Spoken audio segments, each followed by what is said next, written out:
I try not to lean on technology Yeah. because, and I've been in this position where I've plugged the wrong cable into the wrong port and I fried the whole system, and then I had to pull by hand on a whip, and it was a nightmare. This is Folded Curiosity. Life is math, and when you have made the mistakes and you've gone through the math of, you start to see the same algorithms in social skill math. Does that make sense? Yes. And you sort of, yeah, you've seen that problem and you know it's coming down the pipeline, so you can anticipate that. Right. You see the bridges out. Yeah. Correct.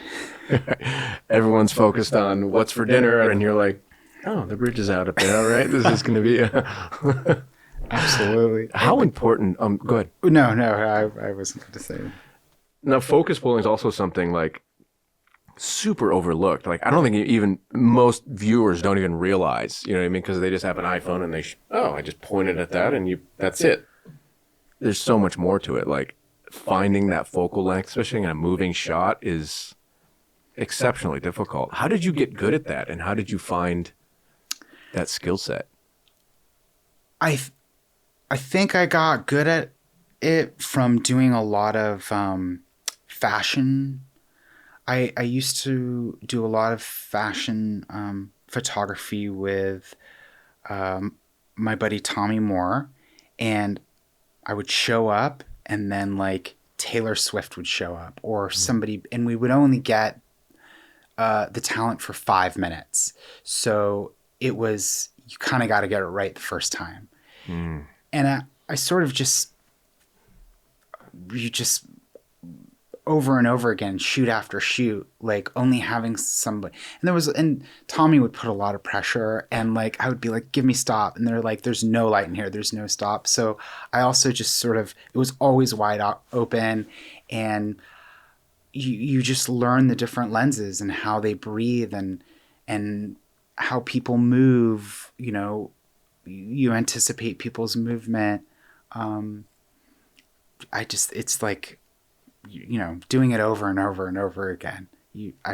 Maybe that's how I got good at it. There's an art form to it. I remember talking to it when I first got into the industry and learning about cameras. There was a DP, and he told me, he's like, don't look at the monitor as much. Just, you'll feel it. And to me, I'm like, it's like Jedi mind trick. I'm like, what are you talking about? You just feel it?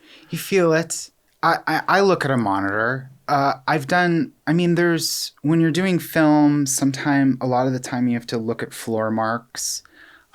There's different systems now. Like a lot of ACs will use the Light Ranger or a Focus Bug. I tend to... What's a Light Ranger? It's basically a laser system where there's an invisible laser, and it tells you how far the actor or talent is. You can auto trigger it, and it's a system that just shows you where the depth of field is. And I like that system, and I think for some shoots I am totally into that system. But a lot of the time I try not to lean on technology. Yeah. Because I'm worried if I forget a cable or something breaks. And I've been in this position where I've plugged the wrong cable into the wrong port and I fried the whole system, and then I had to pull by hand on a whip, and it was a nightmare. But it also taught me that, okay, I should always just remember distance and always sort of like just be into that, not get into the technology of things. And I think the technology is great, but I feel like the moment I depend too much on technology is maybe the moment I fail. Interesting. And so I think it's, I don't know, maybe it's just like always just wanting to drive stick and not, automatic. Watch the full episode this Thursday.